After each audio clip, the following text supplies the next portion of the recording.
Magandang gabi po. Isang linggong maulan na gabi sa inyong lahat, mga kababayan kong taga-lungsod ng Maynila. Sana po ay nasa mabuti kayong kalalagayan at malusog na pangangatawan, at sana kaawaan tayo ng Diyos na kayo'y ligtas dito sa lugar natin sa lungsod ng Maynila.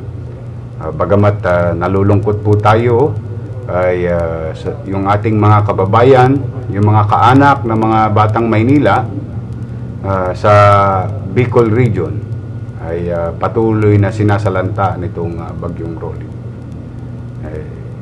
Dasama po namin kayo sa aming panalangin na naway kayo maging ligtas din dyan sa Bicol region.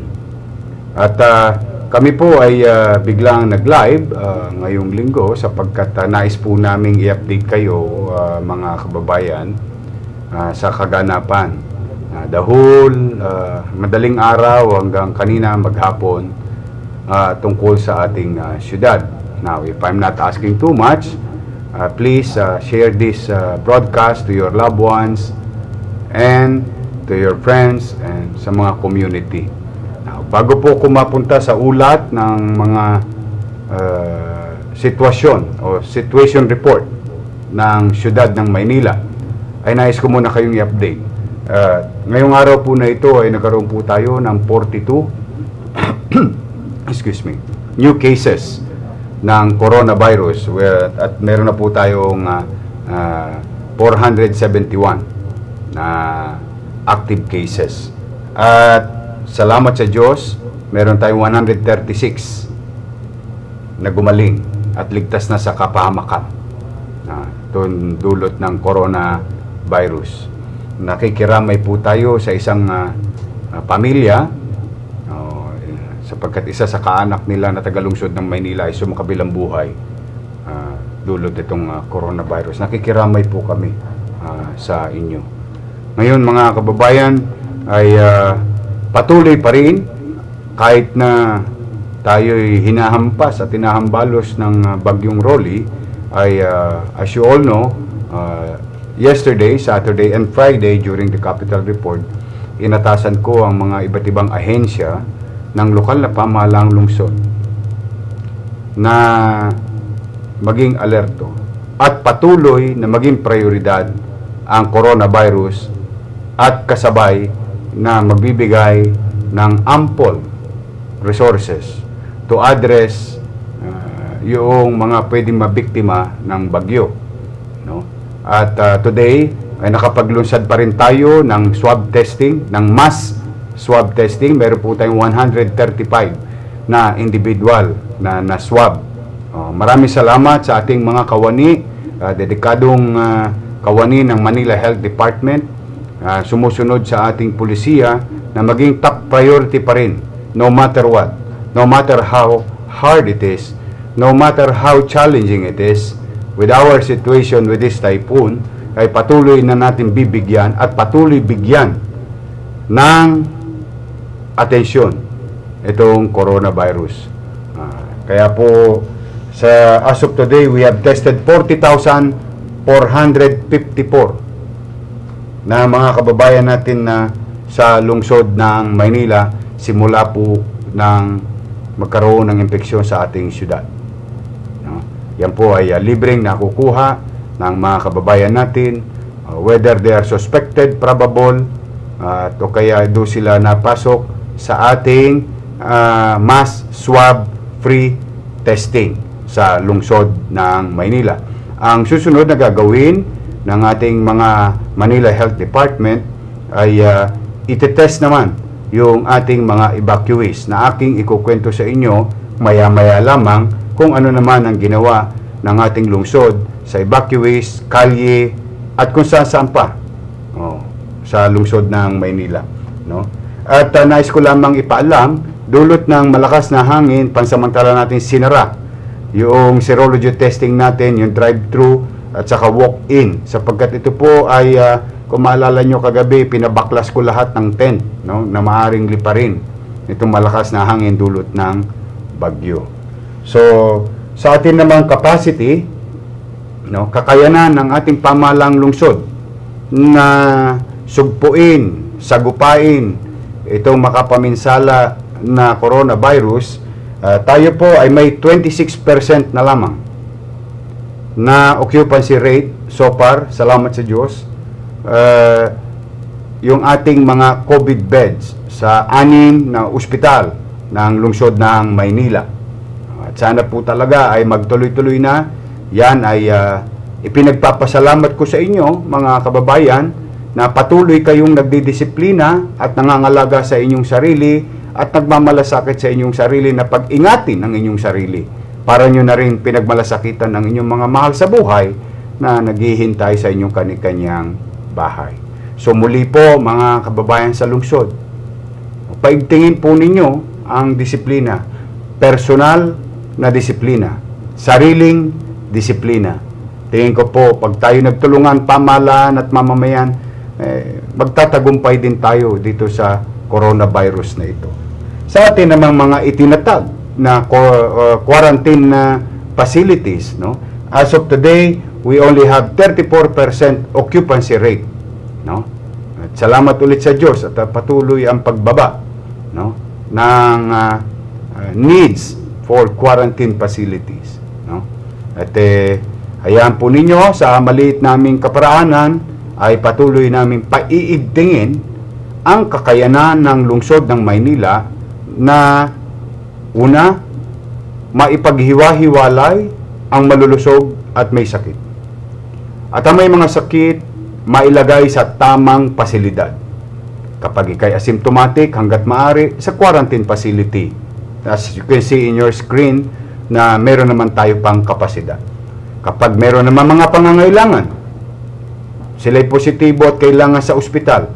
As you all know, and you just heard a few minutes ago, we still have the capacity to take care of them, to give them ample care. And we will continue to buy more equipments, hire more professionals or medical professionals to continue to address and fight this pandemic brought to us by coronavirus. Yung ating namang suspected quarantine facility, meron po tayong 29%. Ayan po, mga kababayan. Ulitin ko po, hindi po tumitigil ang lungsod ng Maynila na magkaroon ng mass swab testing despite that sad to say na baka malagay sa alanganin at panganib ang ating mga kawani ng pamahalaan. Ngunit akin pong pinagpapasalamat sa kanila ang kanilang dedikasyon na sundin ang top most priority in terms of policy ng syudad ng Maynila, which is COVID-19. Ngayon naman, mga kababayan, ang ikalawang bahagi ng ating pag-update o situation report sa ating lungsod ng Maynila regarding sa bagyong Rolly. Again, please help us. Do share this broadcast to your friends, family, so that they are also going to be properly informed and guided. Mga kababayan, kahapon, Sabado, ako po ay nag-order kay Director Angeles. No? Binuo po natin yung buong team noong isang araw pa na mangangalaga at haharap ito sa bagyong Rolly. No? Andyan ang engineering, electrician, MHD, MDSW, at MDRRMO, at ang police. No? Mahalaga po lahat ang mga ahensya na yun. Dahil doon, ginawa ko pong pangunahing lead agency ng lokal na pamahalaan ng lungsod ng Maynila ay si Director Arnel Angeles to coordinate also with DepEd, DCS, Division of City School, to make our schools available in case of needs. Now, nangyari na po yung aming inaasahan, yung aming inaabatan, no? At agaran naman tong tinugunan ng mga nasabing ahensya. Una, tayo po ay nakapaglikas na no? Ito po ay tinatawag natin preemptive and forced evacuation sa mga area of concern kapag may bagyo. Mano pa yung mga malalapit sa dagat. At just so you know, sa Barangay 128, meron po tayong 142 families. Rosauro Almario Elementary School, 120 families. Barangay 105, 135 families. Barangay 101, Katuparan Covered Court, 87 families. Baseco Evacuation Center, 148 families. Benigno Aquino Elementary School, 30 families. Isabelo de los Reyes, 4 families. So makikita nyo mga kababayan, patuloy nalalagong numero na yan. Yan po initial. As of 4:45 p.m. This afternoon. And we will continue to save in a way on a preemptive approach to keep them away from harm or possible harm, no, na dadaling sa atin ng malakas na hangin. Mapapansin ninyo mga kababayan, wala masyadong ulan. Yes, may pabugso-bugso, pero ang hangin napakalakas. Kaya ako na rin, sa mga manonood, no, mananawagan na rin ako sa mga bahay-bahay. Kung kayo ay may mga bintana sa inyong kwarto, sa inyong sala, o kung saan man, nababasagin o salamin, o lagyan nyo na po yan ng mga tela o kaya tape, no? Dahil sa kung ano man ang mga lumilipad na bagay, hindi dire-diretso ang mga glass materials that can, put you into harm or in danger, no? Lagyan nyo na po yan kasi hindi natin masusukat o tiyak na masusukat yung mangyayari sa magdamag. Ngayon, nais ko namang ipabatid para po doon sa mga ilang may agam-agam na ayaw pang lumikas, pero naman sa gusto nyo, kailangan namin kayong likasin sa lugar na panganib. Umasa naman kayo through Director Repogoso, no? Ay meron naman pong hinandang makakain at sapat na makakain ang ating mga evacuees sa lungsod ng Maynila, no? Kaya wag po kayong kakabahan. Wag nyo nang panghihinayangan ang mga bagay-bagay o material na bagay. Alam ko naman mahalaga sa inyo yan. Pero tingin ko mas bigyan natin ng pagpapahalaga ang bawat buhay ng inyong pamilya. Umasa kayo sa maliit naming kaparaanan na patuloy kami na magiging kaagapay ninyo sa kasagsagan ng bagyong Rolly. At akin pong nakikita sa ating command center na may paparating pang isang bagyo. Pero we'll deal with it one day at a time with this typhoon, no? At maraming salamat at nailikas naman natin, no? Maraming salamat sa mga kawani ng MDSW. Yung mga nasa kanonigo na mga street dwellers, homeless, no? Ay nailikas lahat sa rasak. At sila po ay patuloy na kinakalinga ng inyong pamalang lungsod. Ayan po sila lahat, no? Transfer natin sa mga posibleng area na mas ligtas naman based on assessment ng ating mga head of agency, in this case MDSW family headed by Director Repogoso. At doon naman sa isang netizen na aking ipinagpapasalamat, I think Rurugan, no? Doon sa isang nag-post. Ayan, tama ba? Yun, Rurugan. Nais ko lang kayong i-update na yung isang nagmalasakit, mabuting batang Maynila, no? Na nag-post at binigay ang impormasyon sa amin katulad ng panawagan ko kahapon. Tulungan ninyo kami, maging vigilant kayo, pilitin natin tulungan ang lahat ng ating mga kababayan na malagay sa panganib. Nais kong ipabalita sa inyo na yung lola natin na homeless or street dwellers ay kinalinga na po agad ng ating MDSW, no? Siya po ay nasa pangangalaga na ligtas at nakakakain at panatag na po siya na sa ating mga pasilidad, no? Maraming salamat sa mga mabubuting kawani ng pamahalaang lungsod. At ganun din sa mga netizen na may malasakit na talagang gustong tumulong na through pakikipag-ugnayan sa pamahalaan. So maraming salamat sa iyo, Rurugan. Mabasa ka sana ng ulan nang dumami ka pa, sapagkat kailangan ko ay mga katulad mo na mamamayan ng lungsod ng Maynila na may malasakit at pagmamahal sa kanyang kapwa. So, yan po, no? At ang sumunod na aking direktiba sa MHD ay we see to it that all our medicines, available medicines. Alam naman natin na kapag ganito ang panahon ng mga sanggol, mga bata, at saka matatanda ay magiging masasakitin. So, umasa kayo mga kababayang tagalungsod ng Maynila. Mabura ko man lang ang inyong agam-agam, no? Na ang pamahalaang lungsod ay handa nabigyan ng medical attention yung ating mga evacuees, homeless, street dwellers in the city of Manila. So, muli, yan po ang update ng ating mga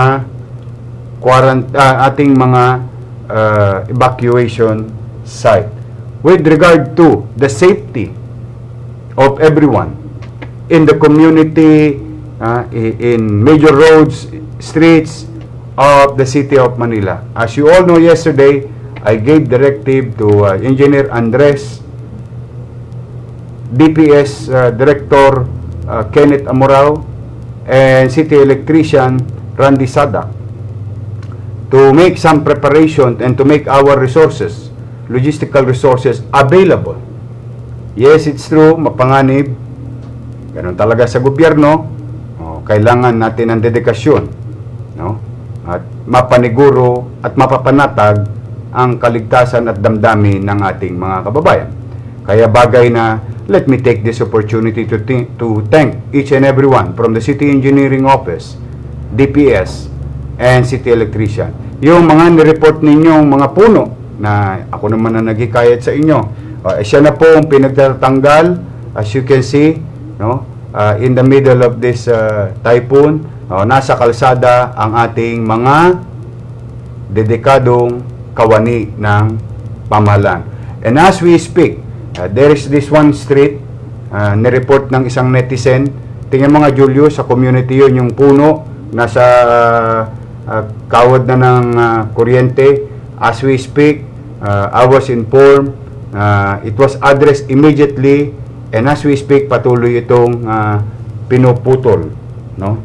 Yung mga nagtitrimming at bumabagsak na poste. At maraming salamat sa ating mga partner, ang Meralco, no? Sila rin ay partner natin dito sa pagki-clear, no? Baka mamaya, mga kababayan, makakita kayo ng mga puno na nakatumba. Ayan po, katulad niyan sa Ross Boulevard, no? We will make sure that it's going to be clear as soon as possible, no? Now, hinikayat ko kayo na please help us, inform us through Manila Public Information Office account, no? Yung mga ganitong klaseng impormasyon sa ating lungsod na maaaring makapagbigay ng panganib o aksidente. Ayan po yung sinasabi ko kanina. Yan Julius. Yan, report po yan ng netizen. Yan po. Kailangan po namin ng mga ganyang report para immediately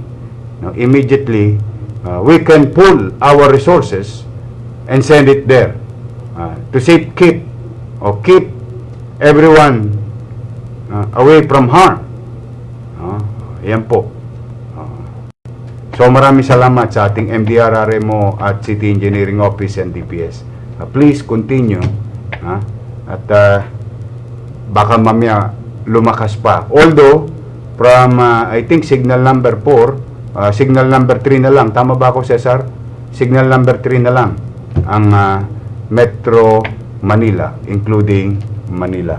But, as I have said, better be safe than sorry. Okay? At kung meron naman kayo nakikita na mga patay na ilaw na pag-aari ng lungsod, mga poste namin, hinikayat po namin kayo mag-report sapagkat pinaikot ko po sila Engineer Randy Sadak ng City Electrician na i-monitor itong ating mga kalsada. Baka kasi mapagsamantalahan naman tayo ng mga talipandas. No? Ngayon, let me inform each and every one of you here in Manila, living in Manila, mga batang Maynila. I ordered General Miranda to mobilize its forces, the Mobile Patrol and the SWAT and all precincts na magkaroon ng police visibility sa magdamag para na sa ganoon kayo'y matulog ng mahimbing. Alam kong may pag-aalala na kayo sa Bagyo, baka mamaya ito naman mga tulongges na ito pagsamantalahan yung sitwasyon. In fact, just to share you, ngayon pong araw na to wala po kami nahuling gago, pero may nakuha po kaming kwago. May nailigtas ng MTPB, no? Ayan, pakita mo nga, Cesar. Ito dadalhin natin, kawawa naman. At least walang walang gago. Kwago lang. Ito po. Ayan, ilapit mo nga rito. Ayan. Nailigtas po ng MTPB doon sa mga puno na nililinis natin, Ayan, kawawa naman, Ba't nandidilat ka? Hindi, talagang dilat ang mata, Ayan. Maraming salamat sa mga nagmalasakit na empleyado ng pamahalaang lungsod. Ito po ang nakahuli. Francis R. Kumang Jr., Manila North Harbor CEMEX, turn over to MTPB Enforcer. Francis, maraming salamat sa iyo sa pagmamalasakit mo sa ating mga yan, katulad niyan, kwago. Yan. Umasa kayo na itatabi natin. Sige, Cesar, maipadala kagad sa sa Manila Zoo, ayusin kagad. So going back, ayan, kaya po ang order ko kay General Miranda yung police visibility, para na sa ganoon ay masigurado natin na kapag may gagawa ng krimen, makakalawit kagad dito sa lungsod ng Maynila. Ngayon naman, kung ako sa inyo, magbago na kayo. Basta lahat, yung mga talipandas na yan, hindi po pwede sa lungsod ng Maynila. So, thank you very much, General Miranda, to our men and women, uniformed personnel and non-uniformed personnel of MPD. Maraming salamat sa inyo. Sa lahat ng presinto, lahat kayo, gising, overnight. Itong magdamag na bagyo na ito, kung meron man. I might check on you. Beware. So, kailangan lahat ng pulis sa presinto, PCP, at yung ating mga outpost, high alert tayo lahat. Para sa maliit nating kaparaanan, panatag ang mamamayan sa lungsod ng Maynila. Ngayon naman, tumungo tayo sa kasiguruhan sa pagkain, kaligtasan, paghahanda sa kaligtasan, pangangalaga sa mga inililigtas, health, at saka yung kanilang makakain, tapos kapayapaan. Ito naman po, kasiguruhan sa pagkain. I already tasked Chief of Staff Cesar Chavez to call Director Mapoy, our market administrator, to make our public market available sa ating mga consumer. At walang binabalaan ko lang baka matsambahan namin kayo, walang mag-aabuso sa presyo ng bilihin, yung hindi makatwirang presyo. Huwag na natin pagsamantalahan ang kalugmukan ng tao. Miral sa atin ay puso. at pagmamahal sa isa't isa at pangunawa sa sitwasyon. Oh. Kaya sa mga manunood, patuloy kayo makakabili ng pangunahing bilihin, pagkain sa ating public market. No? Pipilitin namin na ito ay available as much as possible. Para na sa ganun, meron kayong access sa pagkain, no? Habang po, mga kababayan, ang situation report sa ating lungsod, no? Ang ating pong mga kalsada, base sa report ni Director Dennis Biahe.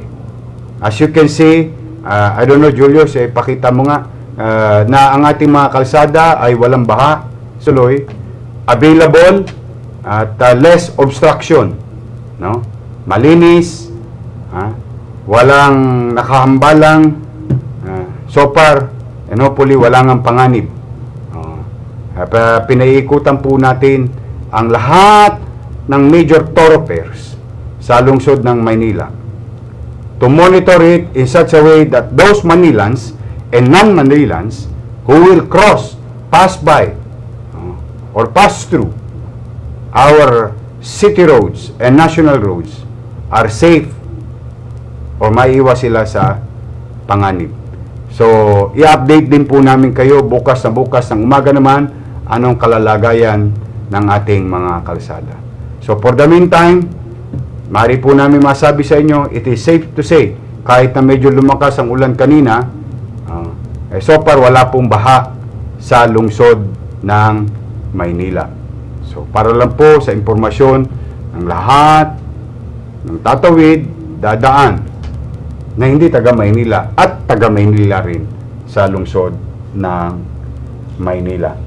So, ngayon bilang panghuli, mga kababayan, nais ko pong manawagan sa inyo, sa mga netizen nanonood, please help us to be better, help us to be efficient by volunteering some information. Sa tingin ninyo, kung meron man nakalalagay sa panganib o mga panganib sa kalsada o mga sa inyong mga kumukomunidad, no? Tulungan nyo po kaming tulungan namin kayo. Second, umasa kayo mga tagalungsod ng Maynila ngayong gabi, matulog kayo na ang ating barangay na aking inatasan kahapon, Chairman Kagawad, Secretary Treasurer Tanod, ating mga ahensya ng lokal na pamahalaan, in our own little way, no? We will be there with you. We will do our job. At sa akin naman mga kasamang kawani, ang dedikasyon nyo ay talagang nakakagalak, no? Natutuwa po talaga ako. Pero habang tayo naglilingkod sa bayan, lagi nyo rin sasaisip yung inyong kaligtasan. Pwede tayo maglingkod sa bayan ng epesyente at maingat. Pangalagaan nyo rin ang inyong sarili sapagkat may mga mahal tayo sa buhay na naghihintay din sa atin after our job o after our work. So ingat lang at marami salamat sa mga dedikasyon ninyo na mabigyan natin ng kapanatagan ang bawat batang Maynila. So magandang gabi po mga kababayan ko sa lungsod ng Maynila. Again, kami po ay nakikiisa sa inyo mga dyan sa Bicol. No? Nalulungkot po ako na I think hanggang ngayon ay talagang grabe ang sitwasyon nyo dyan. Hayaan ninyo, huwag na kayong mag-alala dyan sa Bicol ng inyong mga kaanak dito sa Maynila, mga mahal sa buhay na nasa Maynila, sa maliit naming kaparaanan, no? Ay papangalagaan po namin sila sa abot ng aming mga kaya. At kami, isasama namin kayo sa aming panalangin sa inyong kaligtasan. At sana nga, ay wag nang dumami pa ang masawi sa bagyong ito at maperwisyo. At sa maliit naming kaparaanan na in a matter of few days, baka tumulong din ang mga batang Maynila in our own little way. We'll do our best. So, ipagdadasal lamang po namin kayo, mag-ingat po kayo dyan sa Bicol. Sa atin naman, sa mga Batang Maynila, bago tayo matulog mamaya, ipanalangin natin ang ating mga kababayang may sakit. Na nawayagkan sila ng kamay ng Panginoon Diyos na sila'y gumaling na. Sa mga nauulila, sapagkat ang kanilang mahal sa buhay ay nawalay na dulot ng coronavirus, bigyan sana kayo ng katatagan ng Panginoon Diyos. At sumalangit nawa ang kaluluwa ng inyong mga mahal sa buhay na lumisan. Anak ko po yun. Si Drake yung malamang. Sunday po kasi ngayon. So, ganun pa man, let me continue and ask you to pray. No? Pray for the soul of the victim ng ating mga kababayan. Biktima ng coronavirus na ating mga kababayan. At, mga kababayan ko sa lungsod, pagpasalamat natin sa Diyos, medyo maayos tayo sa Maynila habang may bagyo. Ngunit, hindi naman siguro kalabisan na hingin ko sa inyo na ipanalangin natin yung ating mga kababayan na hindi nila alam kung ano ang mangyayari sa kanila sa kasagsagan ng bagyong ito. Panalangin po natin ang mga nahihirapan na bigyan ng kaluwagan ng Panginoon Diyos.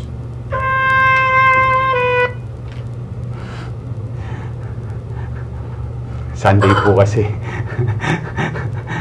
Family day. But anyway, they will understand someday pag malalaki na sila. Call of duty. Anyway, mag-ingat po kayo, mga kababayan, ha? Please cooperate. Kailangan ko ng kusang disiplina. At I want you to be vigilant. So muli, maraming salamat sa ating mga kawani ng pamahalaan, sa ating mga kababayan, sa malalagpasan din natin ito. Kapit lang. May awa ang Diyos. May awa ang Diyos. So magandang gabi po. Maraming salamat sa inyo. Pagpalain nawa kayo ng poong may kapal. Manila, God first. Thank you.